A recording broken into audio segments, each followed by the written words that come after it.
Alabama is currently in the middle of spring practice. There's been a ton going on with it. They actually have A-Day coming up here in just a few short weeks at Bryant-Denny Stadium on April 14th at 1 p.m. You can check them out, kind of see where some of these young guys, how they're developing. As far as, it will be the start at least of figuring out exactly who is going to be contributing during the 2019 season. So that, of course, is coming up. But before we actually really start diving into A-Day and what you can expect from that, which will be coming up, like I said, here in just a couple of weeks, I wanted to talk about Alabama's strengths and weaknesses, particularly one position on offense, one position on defense. And what we're going to do for this video actually is look at Alabama's biggest strength on the offensive side of the football. Now you got to think, with Tua Tagovailoa being the one starting quarterback, obviously there's only one on the field in most situations. That would be a position of strength. He is a Heisman runner-up.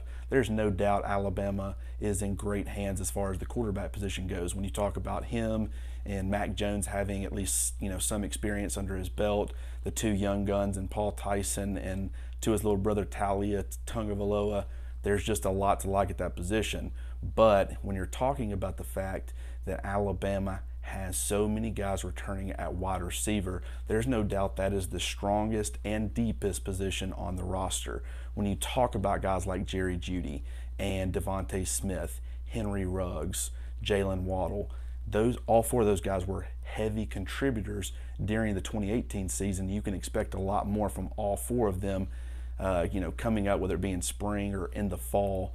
It should be a situation where Alabama has plenty of depth. But behind them, you're starting to get guys, emerging at that position as well. You've got the true freshman, John Mechie. You have Tyrell Shavers, the big-bodied receiver, who can, actually is extremely underrated as far as his speed goes. I want to say that, coming out of high school, he was a top 100 player, the number 88 player according to the 247 Sports Composite rankings, the number 12 receiver, 6'6", 205 pounds. There's just a lot to like about him being a depth player at that position for Alabama. But before we really start getting into the depth of things, let's go back to the guys at the top.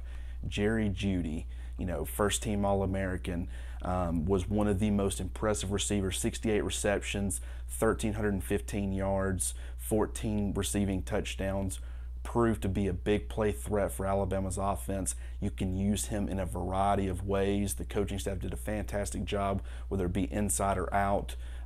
He does have some size to him. None of these Alabama receivers are going to be extremely big. Obviously, you look at Tyrell Shavers, he hadn't really exactly cracked the rotation as far as actually seeing reps in live games. He's working his way up there, but he is that big receiver. But outside of him, you're talking about a lot of guys. Judy, 6'1", 192. Whether it be Henry Ruggs, 6 foot 190, Devontae Smith, 6'1", around 175 pounds, and then of course Jalen Waddle, he's in that 180, 185 range, sitting at 5'10". So none of them are going to be very big, but what they do offer is a lot as far as their route running ability, their speed. All of them have the ability to separate. Probably the most limited guy as far as his route tree goes out of those top four guys is going to be Devontae Smith. He's more of a true deep threat, but he has proven to be a big play option for Alabama in crucial moments. You talk about 2 years ago when he was a true freshman, the game against Vanderbilt on the magical Tua Tagovailoa, scrambling out and just kind of throwing up a prayer. Devontae Smith was on the receiving end of that. You talk about Mississippi State, the game-winning touchdown catch in that game when Alabama was down in 2017. That actually came from Jalen Hurts. But then you also look at the national championship game when everything was on the line. Who did Tagovailoa and really the coaching staff go to? Devontae Smith was their guy, and he was able to capitalize in a major way.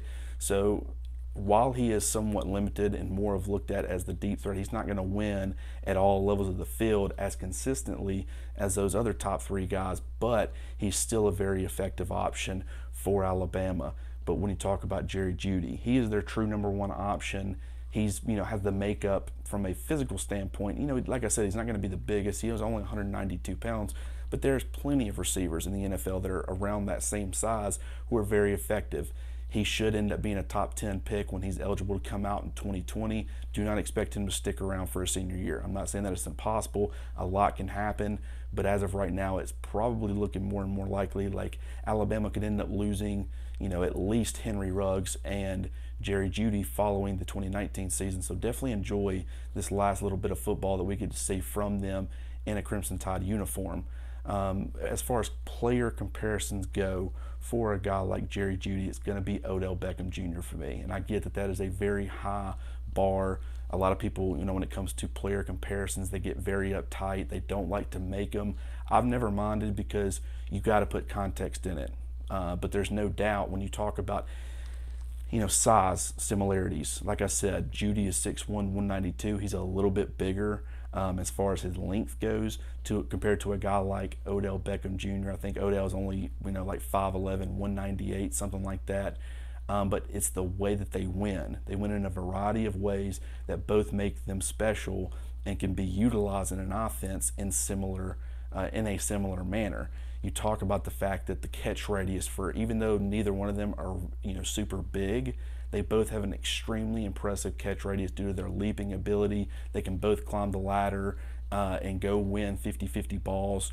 I think from the one of the very first times that I saw Judy in a Crimson Tide uniform was back during the spring game, not this past season, but the year before that, and he was able to make an instant impact. He was making some acrobatic catches, going up and over guys and winning balls, and it was very obvious from early on in his career that he had the makeup of a special talent, and he's continued to do that. But I think the biggest comparison between Odell Beckham and Jerry Judy is their ability to win after the catch. Both have, exceptional speed, not, top-end Henry Ruggs level speed. I know that in the spring they kind of checked Ruggs as far as his 40 time somewhere in that mid 4.2 range, which is absolutely blazing. If you watched Alabama this year and you saw Henry Ruggs in the open field, there's no doubt that 4.25, 4.26 range that they had on him is absolutely legitimate. But when, that's not going to be Judy's speed. He's not that fast, but he's probably going to be sitting somewhere in that low 4.4 range, which is exactly where Odell Beckham checked in when he went through the combine process prior to being drafted by the New York Giants. I think he actually ran a 4.43, which to me, I would not be surprised if that was the exact range that a guy like Jerry Judy was in. So you've got your true number one option in Jerry Judy. Obviously, he's a fan favorite. We've talked about him a lot. But these other 3 or 4 Alabama receivers, 3 in particular that we've actually seen a lot from, they are all big play guys as well. And that's what makes this combination of guys, this group, so effective for Alabama and their passing game. You talk about Jerry Judy and his impact, but then you've got similar players as far as, size, speed, the way that they can win at all 3 levels of the field. It provides Alabama's offense with a lot of versatility. And when you combine that with a quarterback like Tua Tagovailoa, with his pinpoint accuracy and his ability to extend plays, and he has got an excellent feel for the game, it makes Alabama's passing game overall absolutely lethal. And, like I mentioned before, we were talking about Henry Ruggs and the impact that he has had during his time at Alabama. He actually led the team, if I'm not mistaken, or maybe he was second in touchdown receptions as a true freshman with, I think, 6. It could have been 5, but I'm pretty sure it's 6. But then this past season, he had 11 touchdown receptions himself. He had, somewhere in that 40 range, 40 to 45 as far as his receptions. Pretty much all of the Alabama receivers and Irv Smith Jr., to add on top of that, were in that 40 to 45, 46 range as far as receptions outside of Jerry Judy, who was sitting at 68. But he was somewhere, in the neighborhood of, 700 to 750 yards, 11 touchdowns. His yards per catch average, I think it was at 16.11.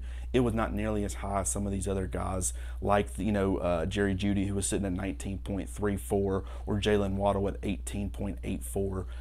Those, of course, were some of the top in the country as far as yards per catch. But Ruggs, no doubt, there was one particular play where he was able to catch the sideline, the right sideline, and he was able to show off speed that I have never seen before, and a lot of people haven't either.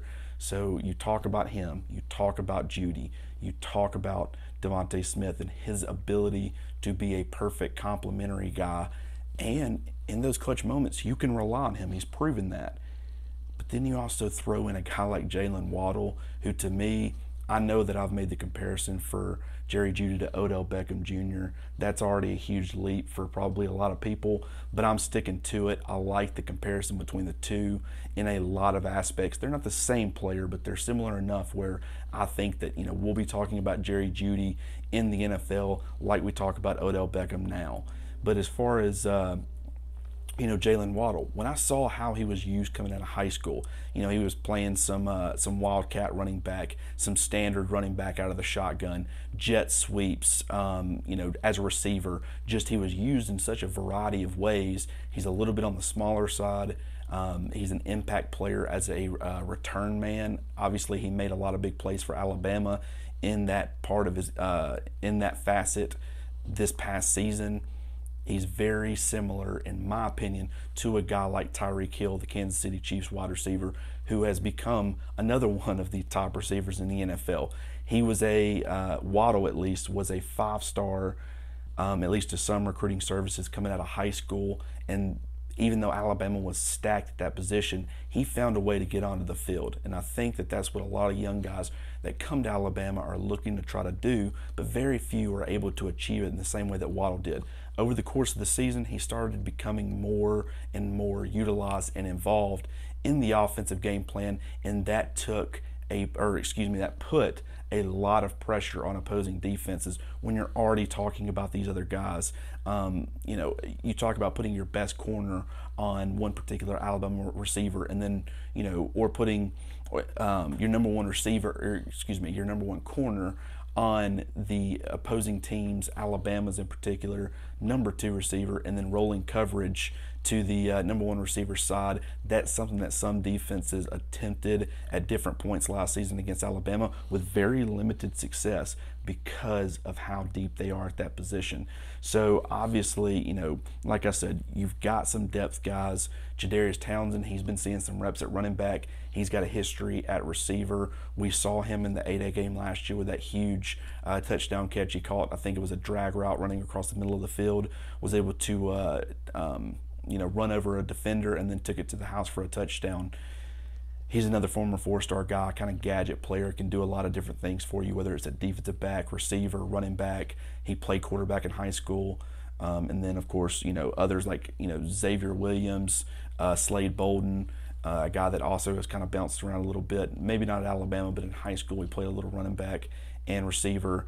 As far as the top 4 to 5 guys, there's a lot to love about Alabama. And the depth still has, from a recruiting standpoint, a ton of talent as well. I think that Alabama's got a shot, because of their top 4 receivers, to be the number 1, to have the number 1 receiving core in college football next season. And it's very possible that they can end up having the best receiving core from start to finish ever in college football. That is not an exaggeration. So while Alabama has, they lost some guys along the offensive line, but they're absolutely loaded as far as, star talent coming out of high school. Plenty of options there, and they do have a lot of guys returning that at least have some experience. So they're really talented there. They're talented at running back. They're, of course, we've already talked about quarterback a little bit. Alabama's still Alabama. They're going to be strong, at least from a talent standpoint, at almost every single position. But there are very few positions that return the level of production, talent, and upside as the wide receiver position, and that's why they ended up, checking in as my strongest position for the Crimson Tide as A-Day approaches. I'm going to be doing another video, sometime very soon, talking about the biggest strength on the defensive side of the football, so stay tuned to that. I appreciate you guys checking in today.